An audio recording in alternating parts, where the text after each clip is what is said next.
कल मैं जिंदगी में पहली बार कोतवाली गई। पहली बार पुलिस कोतवाली को अंदर से देखा। बहुत अजीब लगा। मैं घूमने नहीं गई थी, मुझे तो पुलिस ने नोटिस भेजकर बुलाया था।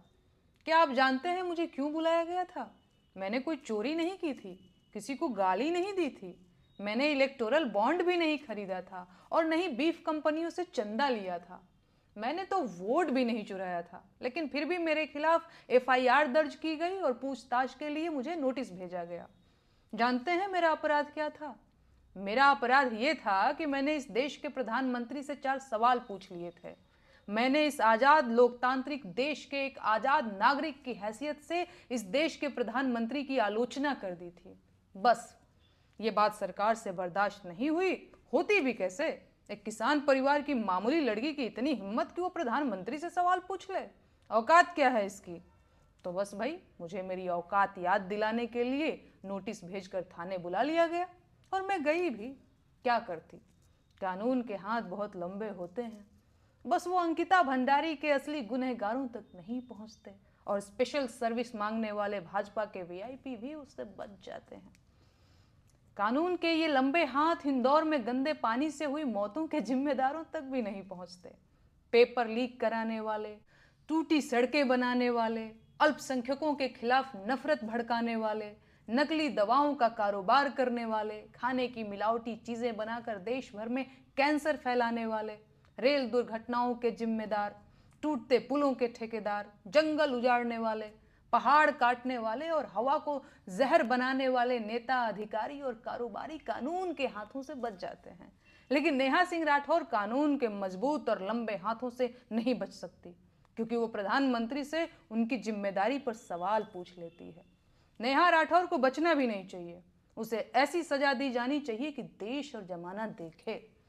उसे उसके मुंह में जबान होने की भरपूर सजा मिलनी चाहिए। जिन बेटियों की दुश्मन पूरी भाजपा है, नेहा पर उनके लिए आवाज उठाने की सजा भी मुकर्रर की जानी चाहिए। बेरोजगारी के मुद्दे पर बोलना भी क्या छोटा गुनाह है? महंगाई पर गीत गाना क्या वित्त मंत्रालय से बगावत नहीं है? मजदूरों के हक की बात करना क्या लेबर डिपार्टमेंट के काम में हस्तक्षेप नहीं है? और फिर जब सरकार ने देश के कल्याण के लिए अलग अलग विभाग और मंत्री बना रखे हैं, तो मैं क्यों इन मंत्रालयों के मुद्दों पर बोल रही हूं? एक मुकदमा तो सरकारी काम में बाधा का भी बनता है। देश में जब महिला आयोग है तो महिला अधिकारों की बात करने वाली मैं कौन होती हूँ? कितनी अजीब बात है ना। जिस सरकार को देश की गरीबी, बेरोजगारी, महंगाई और भ्रष्टाचार से लड़ना था, वो सरकार मुझसे लड़ रही है। खैर, अब सरकार को जल्द से जल्द देश हित में कानून बनाकर आलोचना को देशद्रोह और आलोचकों को देशद्रोही घोषित कर देना चाहिए। मैं सरकार के कामों और देश के विकास की राह में एक बड़ी बाधा हूं। सरकार को देश हित में बिना देरी किए मुझे फांसी दे देनी चाहिए। नमस्कार, मैं अभय सिंह निर्भीक आपको प्रणाम करता हूं और कवि सम्मेलन के सिलसिले में मैं मध्य प्रदेश की यात्रा पर हूं और मुझे भी कल रात मीडिया के माध्यम से जानकारी प्राप्त हुई कि मेरे द्वारा नेहा सिंह राठौर के खिलाफ जो राष्ट्रद्रोह का मुकदमा विगत वर्ष 27 अप्रैल को हजरतगंज कोतवाली में दर्ज कराया गया था, उसके सिलसिले में नेहा सिंह राठौर कल रात अपना बयान दर्ज कराने के लिए तमाम कोशिशों के बावजूद, जब वो तमाम कोशिशों से फेल हुई, तो वो कल रात हजरतगंज कोतवाली अपना बयान दर्ज कराने के लिए पहुंची थी। उन्होंने वहां घंटों इंतजार किया, लेकिन उनका बयान दर्ज नहीं किया गया रात में, चूंकि महिलाओं का बयान रात में दर्ज नहीं किया जाता, ऐसा प्रावधान है हमारे यहाँ, जो मुझे जानकारी प्राप्त हुई। अब उन्हें किसी और दिन नोटिस के अनुसार दिन में आना पड़ेगा और वो अपना बयान दर्ज कराएंगी। आगे जो कुछ कानून करेगा, कानून जो तय करेगा, मैं उसका स्वागत करता हूं। मुझे आदरणीय बलवीर सिंह करुण जी की 4 पंक्तियां याद आती हैं कि कुछ देशभक्ति के मंत्र वहां जाकर हमने बांचे तो हैं, इस देशद्रोह के विषधर के फन पर चढ़कर नाचे तो हैं, इस भ्रष्ट तंत्र के अंधड़ को, इस देशद्रोह के अंधड़ को आगे बढ़ ललकारा तो है, धीमा ही सही तमाचा पर हमने मुंह पर मारा तो है। अब आगे जो कुछ कानून करेगा मैं उसका स्वागत करता हूं।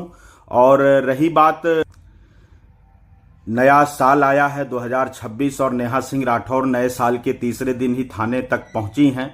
उन्होंने बहुत अपने बचाव के लिए वो माननीय उच्च न्यायालय और उच्चतम न्यायालय के चक्कर काटे और माननीय न्यायालय ने भी उन्हें वहां फटकार लगाई और जांच में सहयोग करने का आदेश दिया, जो सहयोग नेहा सिंह राठौर बिल्कुल नहीं कर रही थी, लेकिन ये नए साल में सहयोग करने के लिए उत्सुक हुई हैं। ये मुझे अच्छा लगा और उन्हें सहयोग करना भी चाहिए जांच में।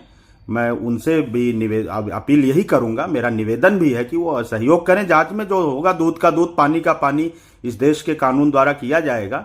और मुझे अच्छा लगा कि वो देर रात कम से कम थाने में पहुंची हैं अपना बयान दर्ज कराने के लिए।